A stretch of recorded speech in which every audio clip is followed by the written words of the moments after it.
Jai Gurudev. Jai Master. People think they have so many choices, and it becomes a real anxiety situation. Almost everybody has that issue, young, old. There seems to be so many choices.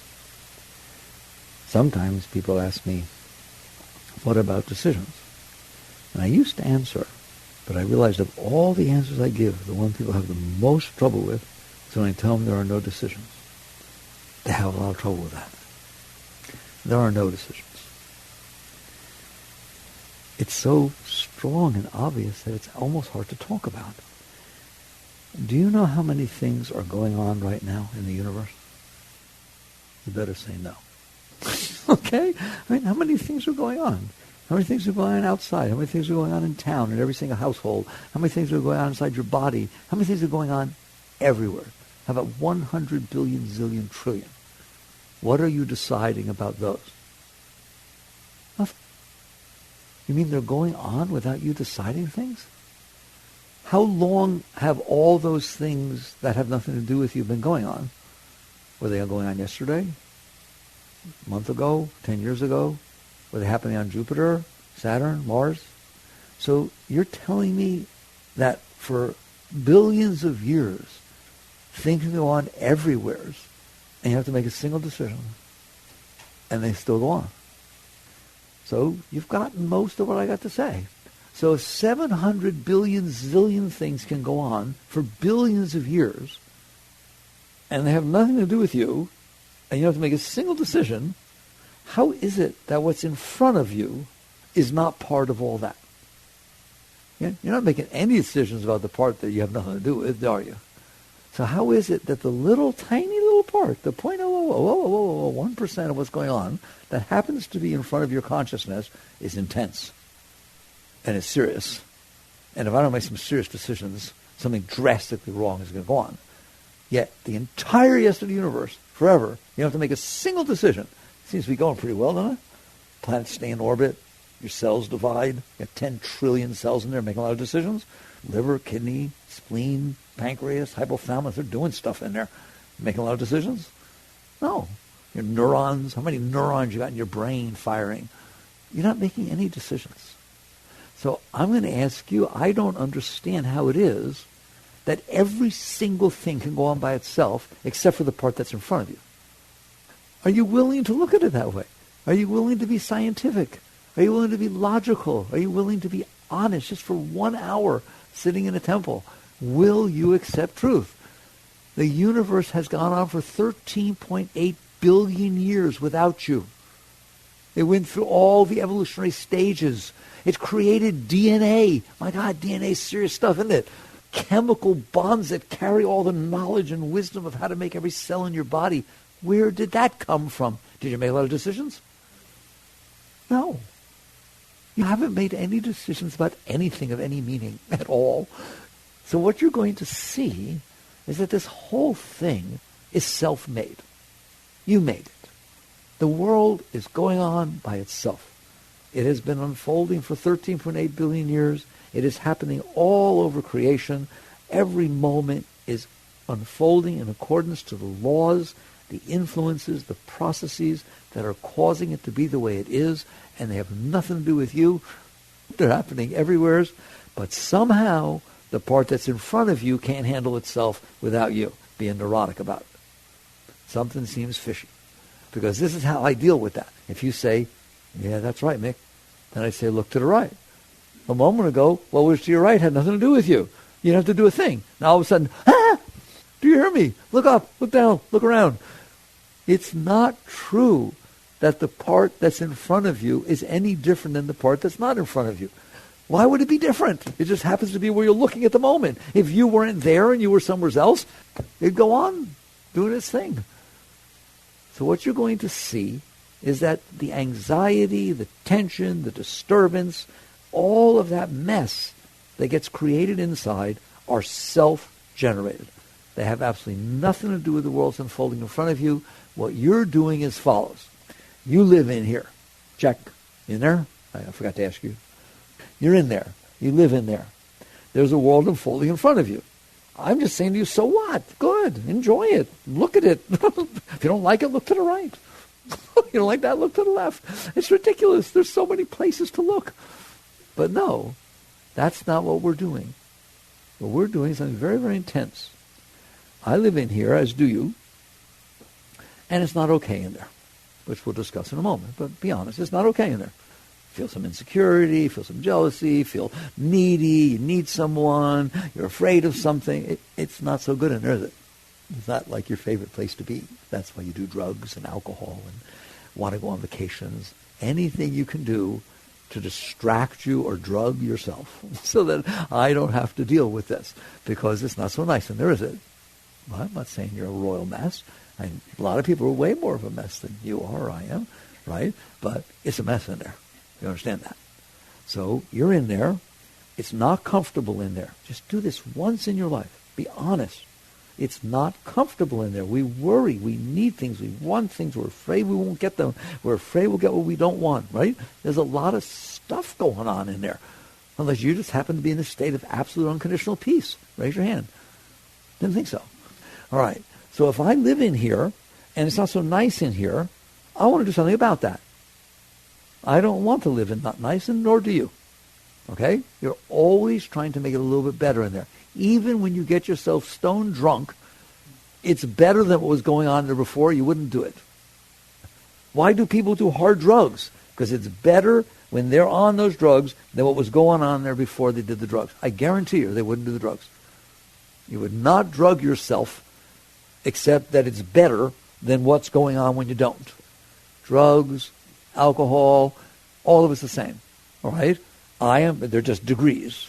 Please, they're not exactly the same. I'd rather have you not do them. The extremes anyways, right? But the basics become, I'm not okay in here. It is not okay in here. I need to do something about it. All right? Now, shy of all those rather negative things to do about it, which are very non-constructive, if you get yourself good and drunk, unfortunately, you're going to have to sober up. All kinds of stuff goes on. You got to deal with yourself, all right? Then let's talk about some more constructive things you do, because it's not okay in there. You do things like saying, how could it be out there that would make me feel better in here? Ever done that? How could he treat me that would make me feel more respected? How could she be around my friends that would make them jealous of me and feel that I'm really special? What car could I own that when I pull up in it, people look at me with awe or respect? Or what title could I have? What business card could I hand up? How much money could I have in the bank and not have to worry about things? Because please listen, once in your life, then go out and do whatever you want. It is the same as the drugs and the alcohol. It's just the positive scale of saying, I'm not okay in here. What needs to happen for me to be okay? But now you're moving on the positive side. I need for the world to be different. Not the world. I'm sorry, that's too big. I need for the moment that unfolds in front of me. I need so that when I go to pick her up, she likes what I'm wearing. That's a pretty small moment, right? But boy, I need that moment, don't I? All of a sudden, that moment became really important. It became totally different than when you go pick up your somebody. Who cares how they think about you? I don't care less. But when I go to pick her up, this is what has to happen. That's why the moment in front of you is so important to you. It's no different than any other moment. She is going to behave when you go to pick her up in accordance to what she ate for dinner last night, the phone call she just got, how her parents treated her during her formative years. It has nothing to do with you. Nothing. Come on, let's be honest. Right? You don't honestly believe that what you're wearing is going to determine how he or she feels about you. And if you do, understand that the way they feel about you is based upon their past experiences. You walked up and you wore a bow tie because you thought it was kind of suave and neat. Meanwhile, her uncle wore a bow tie and he was so terrible. She hated him. Well, you just lost, didn't you? And it has nothing to do with your bow tie. It has to do with the forces that cause things to be the way they are, of which you know nothing, and they have nothing to do with you. You go to pick somebody up on a first date, and they got a phone call from their sister telling them that they've met the most wonderful person, they're going to get married, and they're announcing a wedding date, and she loves her sister, and everything's wonderful, and you go pick her up. You understand you're like 10 points above the top just when you go ring the doorbell under that circumstance, as opposed to the person you're picking up just got a phone call from her sister saying, I'm getting divorced. I'm never going to do it again. Oh, my God, I hate him, right? And that was the call. Okay, well, somebody's at the door. You don't want to be at the door, okay? So it has nothing to do with you. The moment that is unfolding in front of you has nothing to do with you. It has to do with the forces that cause it to be the way it is, which are enormous, aren't they? They're enormous. They stretch all the way back through time and space. The causes that make somebody think the way they do, or like what they like, or don't like what they like, and so on and so forth. But because you're in here, and you need to be okay because you're not okay, all of a sudden the only way you think to make it be okay is if the moment be the way you think it needs to be so that you feel better. I'll repeat that. Though I shouldn't have to, should I? That the moment never be the way that makes you feel worse, and that the moment always be the way that you think it needs to be to make you feel better. Now, all of a sudden, that moment in front of you, that's some serious stuff now, isn't it? Your whole life depends on that moment in front of you. That's everything. Oh my God, it's your entire state of being. It shouldn't be. You understand that? That's ridiculous. You just put the whole of your life onto a moment that has nothing to do with you. That's connected to the entire rest of the universe. You understand that? The genetics of that person determined that they had an allergy and they just ate something that was labeled wrong, or somehow the price tag was over the ingredient that had the allergy to. So now it's who made the genetics, who put the label on the can. All of that is going to determine the state of mind of that person that you're about to talk to. Every single second, that's what's going on. None of it has anything to do with you. It all has to do with these infinite forces that cause the moment to come the way it did, and for you to be there at that moment. If your car didn't start, like boom, boom, and start, how about boom, boom, boom? That little extra thing meant you caught a light. So you ended up 3 minutes before or after she ate the thing that made her allergic. It's anyone willing to smile? It's all connected. It has nothing to do with you. I want to cry. The only thing that has something to do with you is that you're in here and you're not okay. And what you did about it was create a conceptual world in your mind about how things need to be for you to be okay, and about how things better not be, or I'll be worse.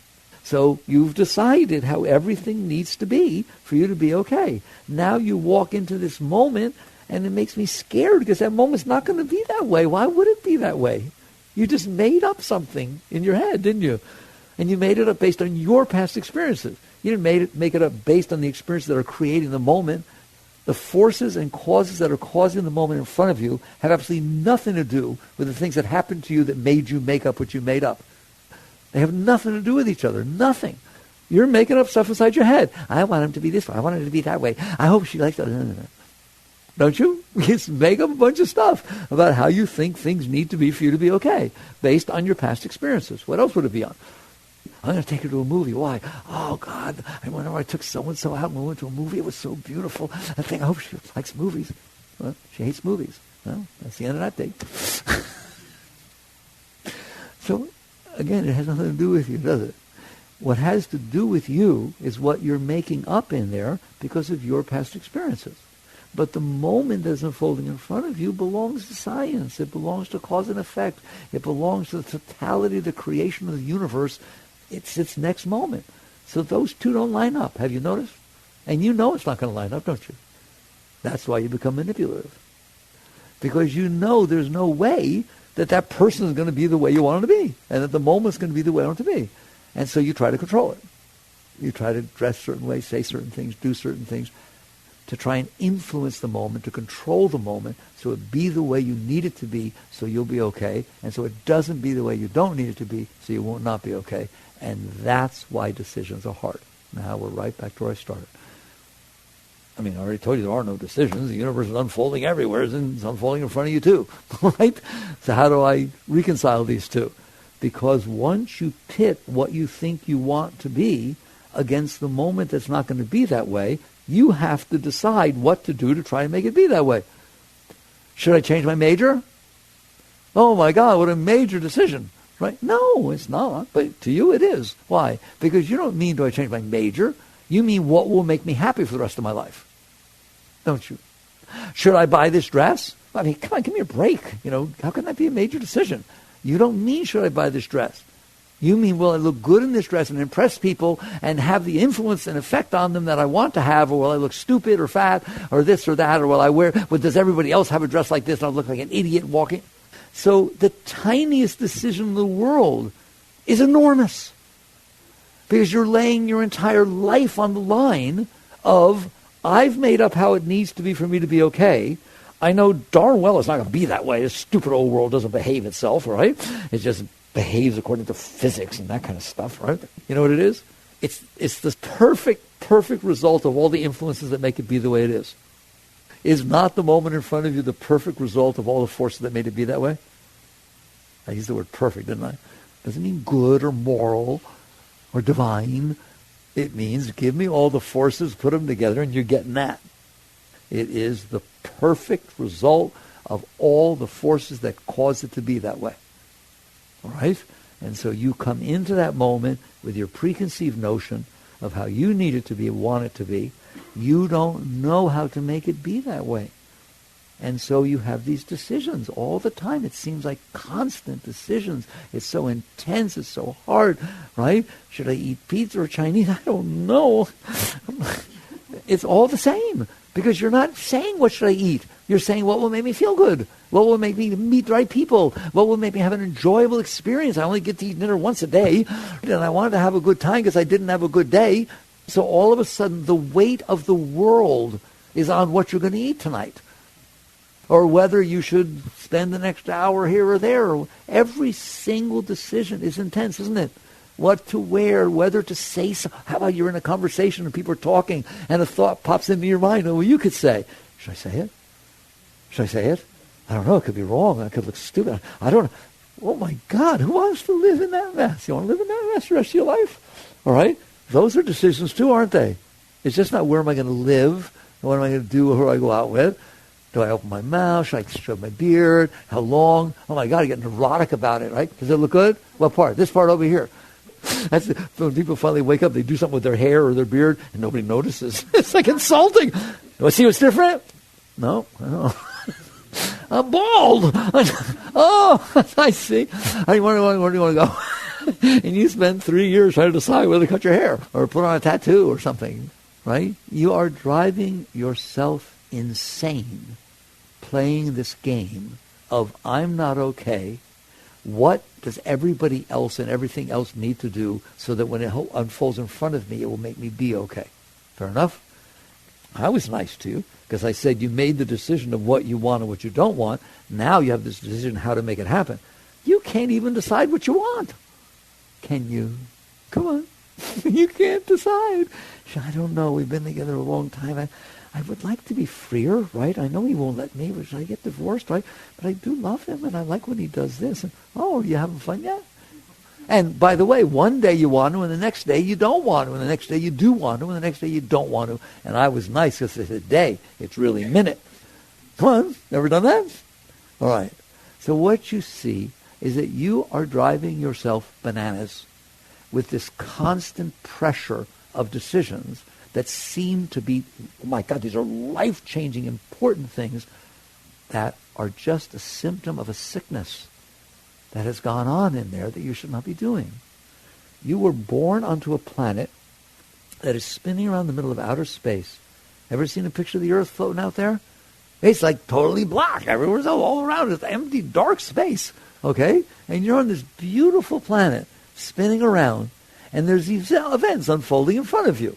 Isn't that fun? That's where I want you. If I could, I'd push a button and get you there. You understand that? No more. Isn't that neat? There are going to be moments unfolding in front of me all by themselves. And I'm going to get to interact with them.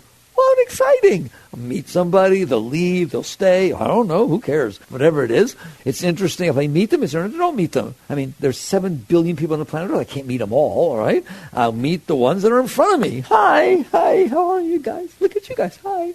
I could be neurotic about who's not here or whether you're going to come back, or I could just say, hi. And it's just fun, right? And if somebody stays, hi, look, they're still there. And if somebody leaves, hi, there's another experience to be had. I hope it doesn't sound cold to you, because it's beautiful. In other words, you start appreciating and respecting the awesomeness of the moments that are unfolding in front of you. They are not there to make up for the fact that you're not okay inside. They are there because of physics. They are there because, a lot of you guys are very smart. What shocked me, because I'm not a physicist, but I like to read that stuff, okay? I want to at least have a basic understanding. And when I got down to trying to understand quantum physics, which of course I couldn't understand the math or anything, but the basic understanding is really not that complicated. And they have this thing called the standard model, of this. This is how we see the universe. You all know about that? It's not so complicated, but the most amazing part of the standard model of how modern physics, all of it, every country, it doesn't matter, China, Russia, here, we all agree, this is the standard model of what's going on in the universe, right? Is they say part of it is these quarks and leptons and bosons, the quarks and leptons, these little particles that are popping out of the quantum field, but then they say there are these forces. There are forces that hold it all together. And I was shocked to find out there's 4 of them. There's only 4 forces in the entire universe. Listen to me. 4, not hard to memorize, 4 is it. I'm going to teach them to you right now. There's 4 forces that put together and hold together the entire universe, right? Gravity, electromagnetism, strong nuclear, and weak nuclear. That's it. It's pretty far out, isn't it? That's what's making what's in front of you. If those are the only forces in creation, they made everything, all right? And by the way, the strong nuclear force is an exact power, exact strength. The weak nuclear, exact strength, never changes. Electromagnetic, exact span of that range, all right? Gravity, exact, depending on the mass. Wow, that's pretty stable stuff, isn't it? And it created everything that's unfolding in front of you. So why not enjoy it? Why not say, wow, look what's there. Look what's unfolding in front of me. Why do I have to judge it? Why do I have to say it has to be a certain way for me to be okay? Why can't I enjoy and appreciate that I'm alive for a few years? The universe unfolds in front of me, or at least a little piece of it does. I like when people say to me, but I'm afraid of missing something. You're missing everything. You're experiencing 0.0000001% of what's going on at any moment, and you're afraid of missing something. So you just basically instead say, I can only experience what's in the realm of what my senses are picking up. Thank you. Appreciate the moment you're actually experiencing instead of sitting there saying you know how it needs to be for you to be okay. That is the difference between a worldly life and a spiritual life. And that's the only difference. I'm going to repeat it. Do I need the moment in front of me to be exactly how I want it in order for me to appreciate it or be okay? Or do I just honor and respect that I get to experience these moments that are unfolding in front of me? They're like gifts. They're presents. They're free of charge. There's always going to be something in front of you. What's wrong with that? And what happens to you is you come to the point where you realize the whole problem is that I'm not okay. The whole problem is that I'm lonely. The whole problem is that I feel I need somebody. The whole problem is I feel insecure with the finance I have. The whole problem is that I said something in a conversation and somebody said it was wrong and I feel stupid and I don't want to see anybody ever again. That's a major problem, isn't it? Right? We've got a bad case of that, don't we? The problem is that I'm making a problem inside myself. The problem is not what's going on outside. The problem is I'm not okay in here. Well, then, if you're not okay in there, let's fix it. Let's not leave it not okay in there and then try to manipulate and control every moment of your life to try to make you feel better about the fact that it's not okay in there. If you have a thorn stuck inside your arm, right, you have 2 choices. Make sure nothing ever touches it because it hurts up against the nerve, right? Make sure you never hit anything, nobody gets too close, the wind doesn't blow on it. You can be very busy, aren't you, for your entire life. Or, ready, take it out. You take it out, you'd be a normal person. If there's something wrong inside of you, don't run around trying to make the world match what's wrong inside of you. If you're lonely and you don't feel loved, that's a thorn. That's a problem. Let's fix that so you're not lonely and you feel loved. Otherwise, if you're lonely and you don't feel loved, you're going to try and have to find a world around you that makes you feel not lonely and feel loved. And if it changes, you'll feel lonely and not loved again. Has anybody noticed that? It doesn't actually fix your problem. Ever had that happen? You felt lonely and somebody showed up and they doted all over you, right? And then all of a sudden they start doting on somebody else, right? And you felt jealous and you felt insecure and nobody really did love me and you're worse than you were to start with, okay? You didn't fix your problem. You put something on top of it. You compensated for it. To me, one of the most profound things anybody ever said to me, it's a long time ago, it was an older, elderly person, right? In their 70s, 80s, 90s, whatever, and their husband died. And they said, I've been married 65 years. And when he died, I felt the loneliness and lacking that I felt when I was 18, when I first met him.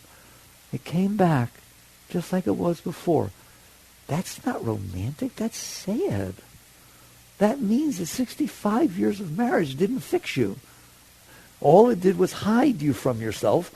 And the moment the crutch went away that you were using to hide from your loneliness and lack of wholeness, the minute it went away, you felt it again. Just amazing how tenuous it is and sensitive it is. Why not fix the problem inside? So now you come down to yoga. You come down to spirituality. You come down to and like we got there through science, but where you end up inside is sitting there saying, I want to fix what's wrong inside of me. I don't care how long it takes. I don't care how much effort it is. I don't care how difficult it is. I want to live my life whole inside. To where now I'm in here. Let's do that life. I'm in here. Hi, you in there. It's beautiful in here. How would you like that? You wake up in the morning and there's all this joy. Not a worry in your mind. No concern about what happened yesterday. Just this absolute enthusiasm and excitement. You're free. You're open. You're enthused. You're energetic. It's just the most exciting thing in the world. You're going to have a day, aren't you? There are going to be these events unfolding in front of you. If you don't have anything going inside, you're excited about it. It's wonderful. It's fun. Why not have a blast? Wouldn't you rather have a blast? Okay? Notice there are no decisions to make because it's all fun. It's all exciting. It's not an issue. We'll get to the fact that sometimes life has forks. We'll talk about that in a second. But first, if you approach life in a state that you're okay, instead of a state that I'm not okay, and I'm trying to make life fix me, I want you to be in a state that I am okay, and I'm enjoying the experience that's unfolding in front of me. It's fun. It's exciting. I can't wait for the next thing to happen. I don't care what it is. It's just so exciting. Wait till you see how that changes your life. And all you do is change yourself. You didn't change the outside. You changed the inside. So the first question becomes, are you capable of that? The answer is yes. Yes. Yeah, but I don't know. I get depressed. It doesn't matter. It doesn't matter what you've ever done. But I hurt somebody really bad when I was little. It doesn't matter. It doesn't matter. It doesn't make any difference. It doesn't matter. You understand that. I know you don't. Right? It doesn't make any difference what you've ever done. It doesn't make any difference how bad it is right now. You are capable of making it beautiful in there. But it's your work, not somebody else's. So the first question becomes, if I'm going to work on myself, why isn't it beautiful in there? Why isn't it beautiful in there? Why isn't it always filled with love? Why isn't it always enthused and excited? And why you've been? Sometimes you're enthused and excited, aren't you? Sometimes you feel love. That means that you're capable of having that, aren't you? Then why is it not that way all the time? The reason is because you have had experiences in the past that came in, and when you experienced them, you didn't like them. They were not pleasant to you. They were scary, or they were hurtful, or something like that. And they came in, and they caused some disturbance inside of you. Yes, the world can do that. Have you noticed? The world isn't always so sunshiny. It's got dark nights. It's got all kinds of stuff. It's got rattlesnakes. You throw a yin and yang. It's got rattlesnakes and butterflies. And they feel very different when they come in, don't they? Very good. So it comes in, you experience it, and I've always taught you this. And I teach it every time now, right? Because it's so important. You in there, you who live in there, you don't want to experience the bad things. And you want to keep experiencing the things that were nice. And so you start manipulating these inner energies that are passing through you, and you don't let them pass through you. You push them away. That's what psychology calls repression or suppression. You push them away so you don't have to experience them, don't you? Have you had things in your life you didn't want to experience, so you denied them, or you pushed them away? I'm not going to let it all the way in. I'm going to rationalize it. I'm going to do something to keep it at a distance from me. When you do that, it stays inside of you. When you resist it, it stays inside because you didn't let it pass. What happens to water if I don't let it flow past me? I dam it. It stays. It builds up, doesn't it? Because of tremendous power. Every single thing that ever happened to you in your entire life that you resisted is still in there.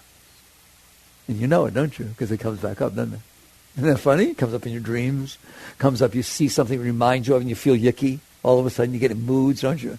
That's what all of it is. That's what all psychology is. And that's what the entire blockage to your energy flow is the stuff that you stored in there because you wouldn't let it pass through. You have let lots of things pass through. The white lines on the road pass right through. The trees you're driving by pass right through. Don't they? They don't cause you any trouble at all. You don't wake up and oh, there's trees.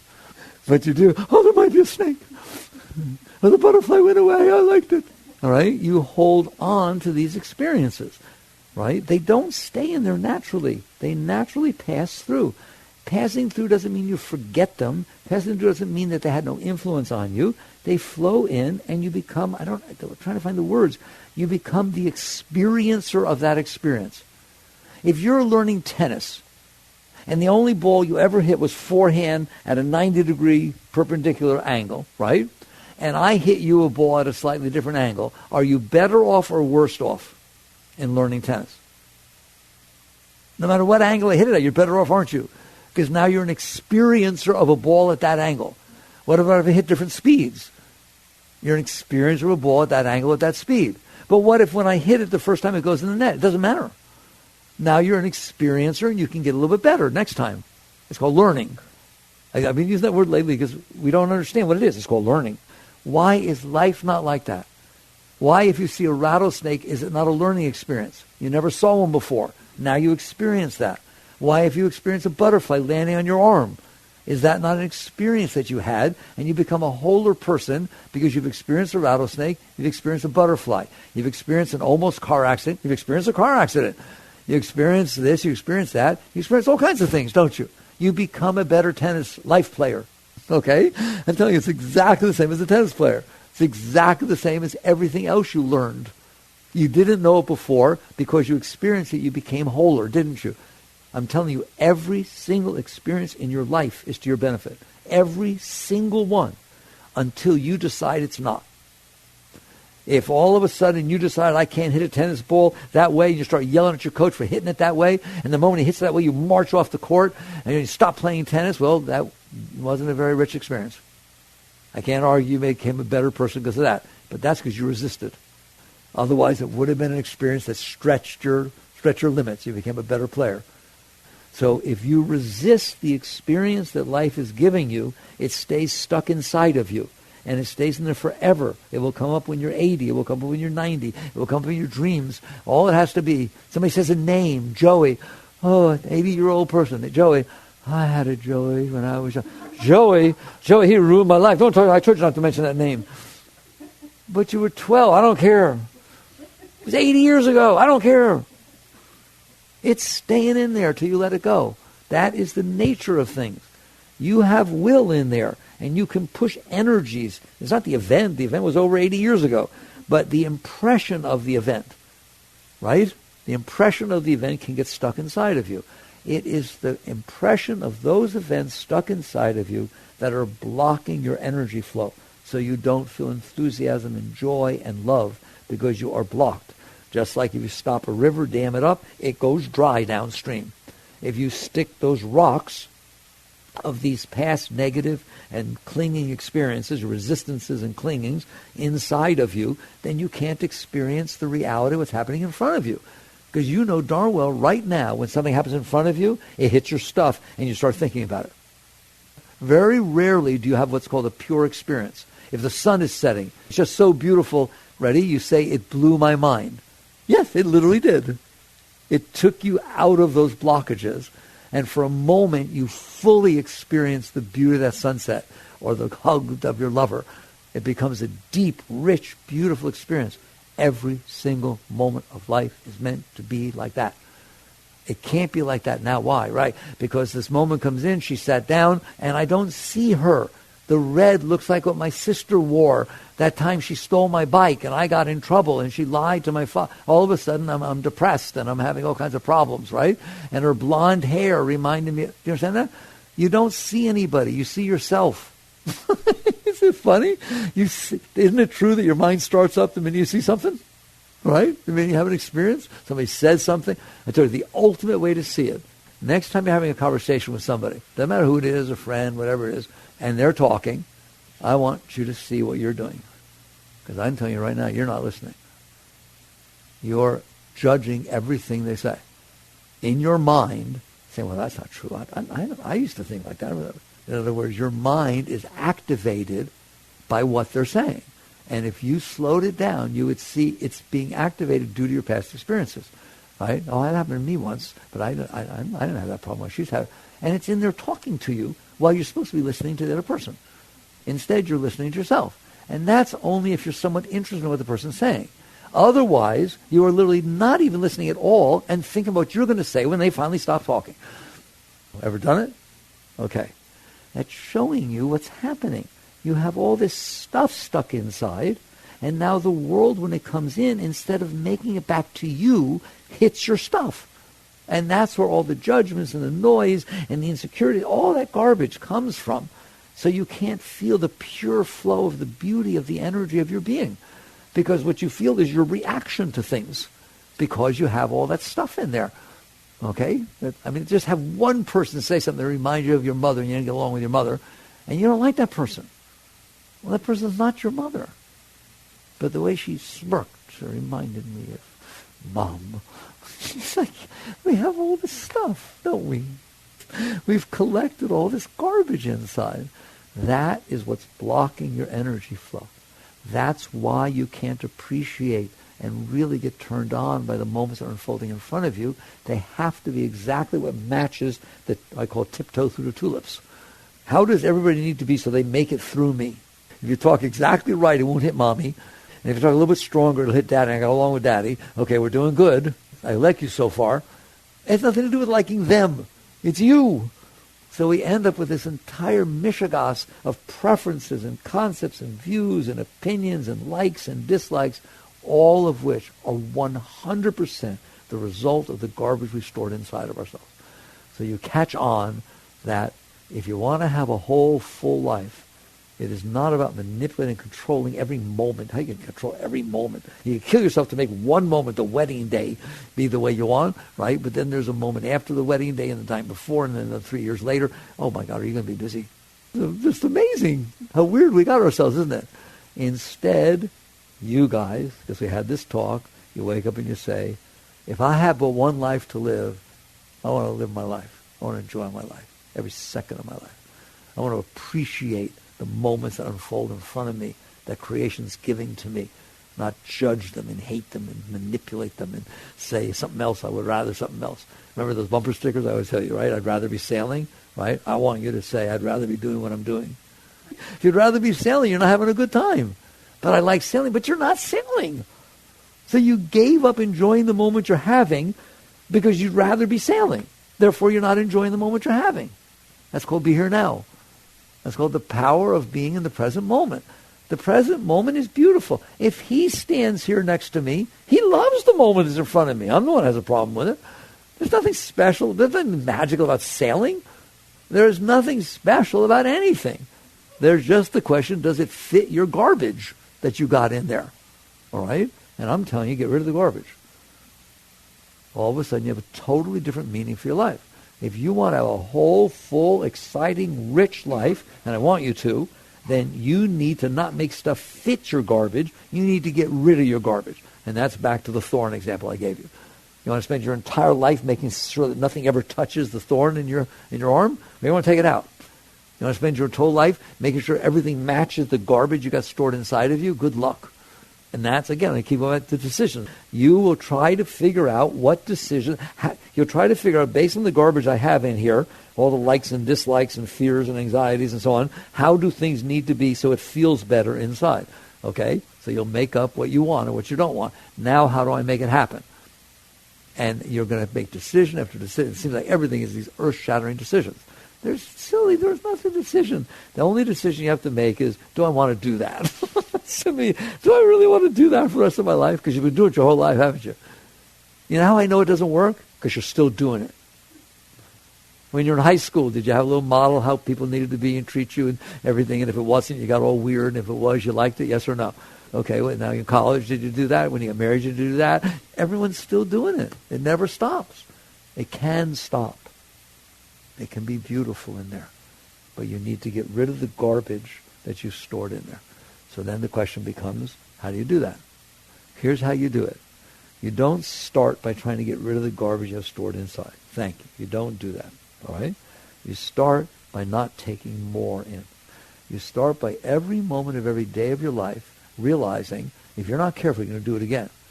The driver in front of you is going to be driving slow and you're going to get all upset. It's going to ruin your day. Instead of just honoring and respecting that people drive at different speeds, you can handle it. You can let it pass through. You start letting more and more things be as they are. They're not a big deal. There's nothing to do about it. Just learn to handle it. Just keep letting go. Let as much as possible pass through without resisting, fighting, arguing, doing whatever you do in there. Let it pass. Now, it's not easy. You have to get used to that because you've been very busy manipulating, controlling everything. Okay? So it's like a habit. So you just sit there and say, I'm going to make a game out of it. The little thing. What if it starts raining when you don't want it to? What is the purpose of getting all anxious and weird about that? You're not going to change the rain. There's nothing to think about.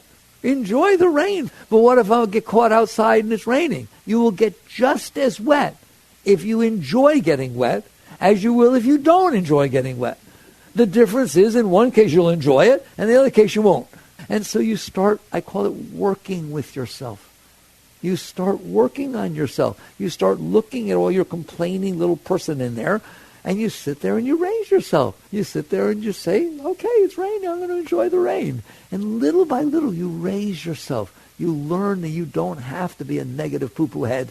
It's amazing. Once you break out of that, you can't believe that you are the slave of that. It's like you go to a party, you've been looking forward to the party. I, of course, don't party, so I'm making this up. But you go to a party, you were looking forward to going to the party, and you go in there, and you look in there, all of a sudden your mind says, I don't feel comfortable here. Right? I don't like it. Plus, I heard Johnny was going to come. I don't want to see Johnny. I don't want to be here. I want to go. I want to leave. I want to leave. Right? But you want to stay. No, I want to leave. It's so cute. Guess what you do? You leave. Every single time. You do whatever it tells you to do. Don't you? You think it's you? Is that you talking in there? No. It's your garbage talking.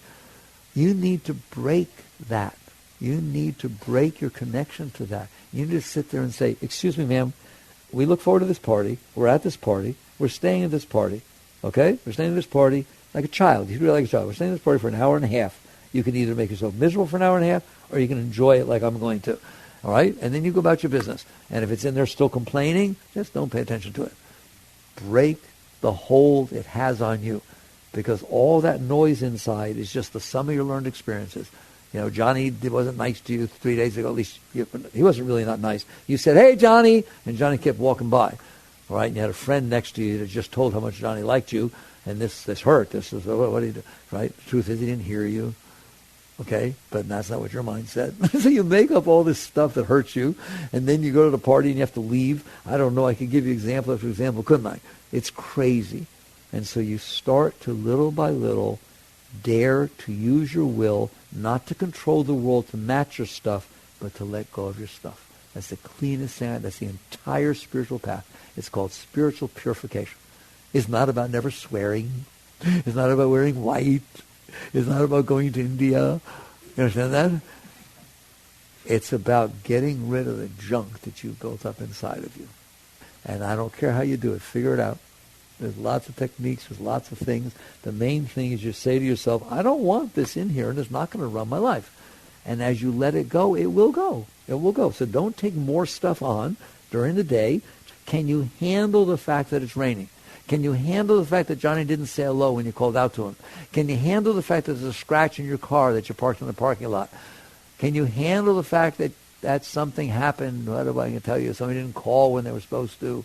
Can you handle the events that are unfolding in front of you? Yes or no?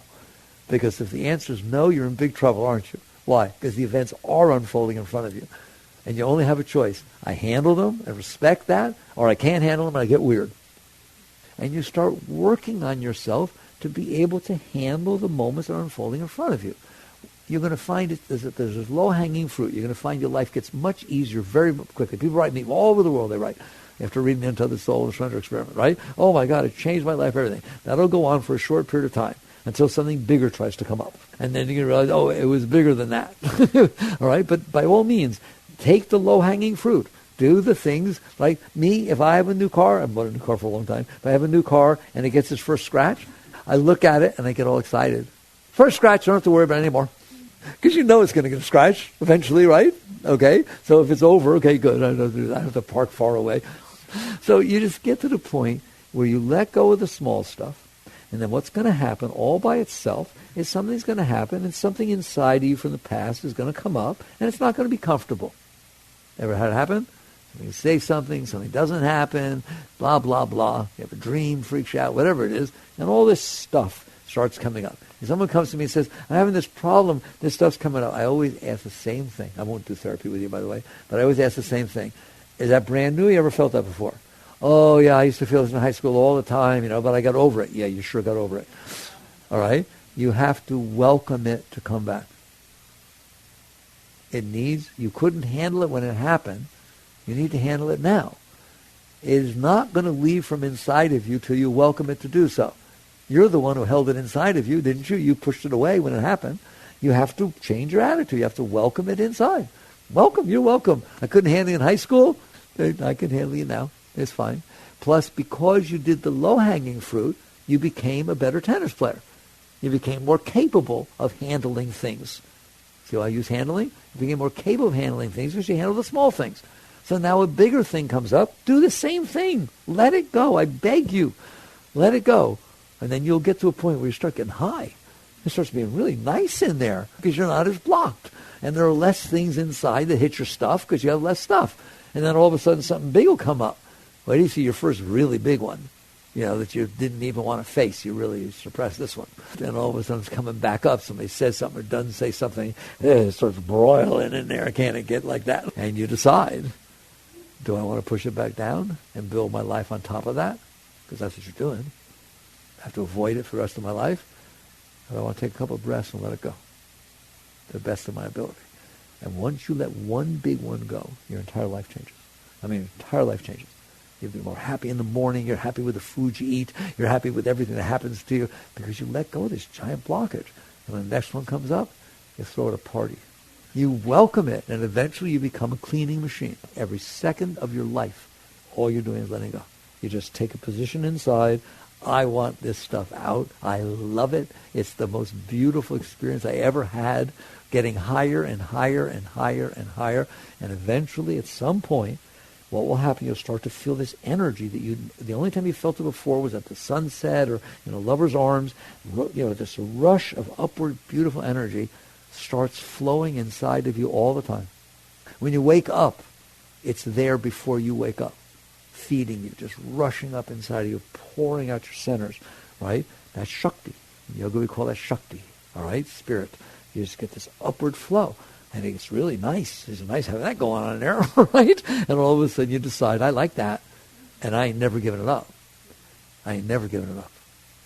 And so no matter what happens in front of you, you decide, I will handle this. So now you have the non-negative inspiring you, plus you have this beautiful positive energy inspiring you, and now you start to grow. Now you're on an accelerated upward spiral. Just like people get depressed, you're getting, oh my God. And you get really high. And you can go to work, you can drive, just don't tell the cops, DUI, And you think I'm kidding. You sit there driving down the road and all of a sudden ecstasy comes over your entire being. You have trouble, you just pull over, right? That's how I want you to live. It should just be a case of spontaneous ecstasy where every single thing that you do makes you as high as the highest you used to get if everything was exactly the way you want it, right? The reason it had to be, and I'm going to stop, the reason it had to be the way you wanted was because you were blocking it. Now that you're not blocking it, the same energy that was behind getting what you want, imagine if you got exactly what you wanted. Would you get excited? What if you were so open that everything was fine? I want you to be. It's beautiful. Even bad experiences are beautiful. People die. Someone you love dies. Someone you parent, this, that. It's a sad experience. It doesn't mean, oh, boy, my daddy died. No, it's not like that. It's like, wow, this is so profound. I feel this depth that I wasn't feeling before. It's like, wow, and I feel closer to him than I did when he was alive. This is really beautiful. It has its own beauty. Do you understand that? The pain. When sometimes people come to me and they say, well, somebody died. I love it. I don't know what to do with it. Right? So, well, do you feel pain? Yeah. I feel like that pain is equivalent to saying, I love you. You don't feel that pain with somebody you don't like. You don't feel that pain with somebody you don't know. So what's wrong with that being a type of love? And you start appreciating and enjoying all the different experiences that your heart can have, all the different experiences that your mind can have, and all the different experiences that unfold in front of you. I want you to live like that. I want you to be so high. It's just so beautiful. And you can do it. It takes a long time to be completely free, but you can get really far really fast. Your biggest growth point, a couple of big growth points. One is when you decide the purpose of my life is to let go of this stuff, not to serve it. I'm not about getting married. It doesn't mean I won't get married, but that's my life is not about getting married. It's not about having children. It's not about getting rich. It's not about having a career. It's not about having everybody respect me. That's what my life's about. My life's about getting rid of all this junk inside of me so I can be whole and healthy inside. Then I can get married. Right? Then I can enjoy the different experiences. I don't need them. I'm enjoying them. I'm sharing the beauty I have inside with the beautiful unfolding of life that's around me. And that's your first major growth point. And the second one is when the energy changes direction. Oh boy, come see me, then I want to see your eyes because they'll be glowing. And the energy literally changes direction. It starts pouring out your different centers, and you're filled with joy and love all the time. It's a very beautiful state, and you're capable of that. Okay, so we talked about decision making. Right? I said there is none, but I left you with one. Do you want to live your life to serve your blockages, or do you want to live your life to get rid of your blockages? What did Christ say? You can't serve two masters. You can't both serve your garbage, be the instrument of your garbage to try and manipulate and control everything to match you, right? And serve what's higher by letting go of your garbage. Isn't that beautiful? Very good. All right. Jagrata.